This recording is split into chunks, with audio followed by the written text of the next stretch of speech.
में मीडिया के समक्ष अपनी आंतरिक व्यथा को उजागर किया। उन्होंने बताया कि जब हम गाड़ी लेते हैं तो हमें आरसी में ग्रास भार जो अनुमति दी जाती है वो बॉडी बनाने के बाद उससे 5 क्विंटल कम खाली गाड़ी का ही वजन हो जाता है। हम जब अपनी गाड़ियों में 1 टन भार यह जानकर लोड करते हैं कि वाहन क्षमता 15 क्विंटल है तो आरटीओ ओवरलोड बताकर 30 से 40 हजार रुपए का चालान काट कर गाड़ी सीज कर देती है, जबकि गाड़ी की भार क्षमता भी नहीं बताते। कंपनियों को चाहिए कि जिस तरह बड़ी गाड़ियों की बॉडी बना कर देती है ठीक उसी तरह छोटी गाड़ियों की भी बॉडी बनवा कर दिया करे। खाली गाड़ी भी अगर रोड पर चल रही है तो पीछे से बिना कोई जानकारी दिए 2000 रुपए से 5000 रुपए तक का चालान काटा है।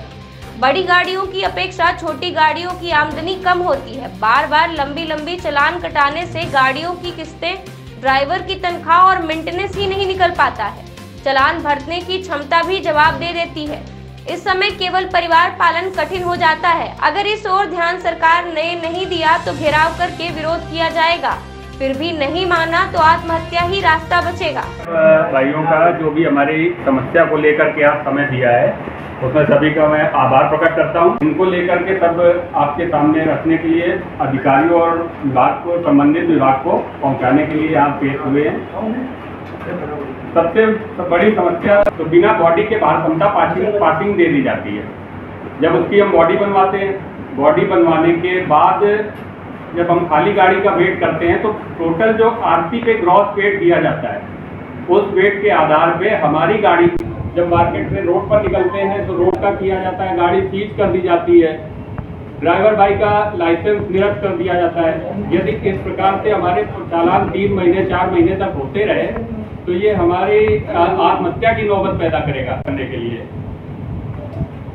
जैसे कि ड्राइवर का लाइसेंस निरस्त किया जाता है, उसमें ड्राइवर का कोई दोष नहीं होता। ट्रांसपोर्टर के माध्यम से गाड़ी को हम लोग लोड करते हैं, फैक्ट्री से, मंडी से डेली उपयोग की वस्तुएं जो रहता है, जो नियम सरकार ने बना रखा है वो सभी बड़ी गाड़ियों के तुलना में छोटी गाड़ियों का 29-50 तक का जो ग्रॉस वेट आता है उसमें चालान हम।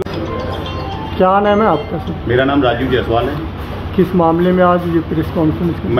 मेरी गाड़ियां हैं अपनी पर्सनल 4-5 और मेरी गाड़ी इस समय जब 1.5 टन ओवरलोड लेके चलती है तो आरटीओ साहब ओवरलोड का पकड़ के चालान कर रहे हैं, कह रहे हैं आपकी गाड़ी ओवरलोड है। और जबकि मेरी गाड़ी 1.5 टन की पासिंग है लमसम, आरटीओ साहब कह रहे हैं या तो 30-40 हज़ार का आप चालान कराइए तो 10,000 रुपये मुझे दीजिए। ये पूरे उत्तर प्रदेश का हाल है। मैं चाहता हूँ मेरी गाड़ी 2950 पास है तो 2950 न करके कि आरटीओ मेरी गाड़ी का माल तोला है कि मेरी गाड़ी में माल कितना लदा है। अगर मेरी गाड़ी में ज़्यादा माल लदा है तो उसको सीधे आप कांटा कराइए, कांटा के बाद आप चालान करिए। और चालान जो 2020 का ये हवाला देके करते हैं, जो चालान 30 से 40 हज़ार रुपये का है, ये चालान बड़ी गाड़ी के चालान के लिए निकला था, उन्होंने छोटी गाड़ी पे उस पर आरोप कर लिया। मैं चाहता हूँ मेरी गाड़ी 3 से 4 हज़ार जो पहले चालान होता था वो चालान हो और मैं उसको झेलने के लिए क्षमता भी रखता हूँ। अगर 30-40 हज़ार का चालान कितने का कर रहे हैं? 30 से 40 हज़ार का टोटल कहीं भी उत्तर प्रदेश में गाड़ी पकड़ी जा रही है, टोटल 30 से 40 हज़ार का नीचे का चालान ही नहीं कर रहे हैं। और गाड़ी पीछे की फोटो खींच लेते हैं, उसके बाद ड्राइवर का मोबाइल भी छीन लेते हैं, कहते हैं कि जबरदस्ती आप इतना पैसा मंगाओ, नहीं आपकी गाड़ी सीधे 30 से 40 हज़ार का मैं चालान कर रहा हूँ। अगर मांगे नहीं पूरी हुई तो आप लोग क्या करना चाहिए? मैं धरना पे बैठूंगा। अगर मेरी धरना से बात नहीं सुनी जाएगी तो मैं आत्महत्या के प्रयास पे रहूंगा कि मैं आत्महत्या करना चाहूंगा। मुख्यमंत्री कार्यालय का घेराव भी कर सकते हैं। आरटीओ के किसी आला अधिकारी से आपने बात करी? आला अधिकारी का नंबर मेरे पास कुछ नहीं होता। मैं लोडर मोटर मालिक हूँ, मैं कोई यूनियन से नहीं हूँ और मैं किसके पास जाऊंगा? अगर मैं जाऊंगा तो वहाँ भगा दिया जाऊंगा, मेरी बात कोई नहीं सुनेगा। इसलिए मैं प्रेस द्वारा ही बात अपनी करना चाहता हूँ, माननीय मुख्यमंत्री, परिवहन मंत्री, परिवहन आयुक्त द्वारा ही।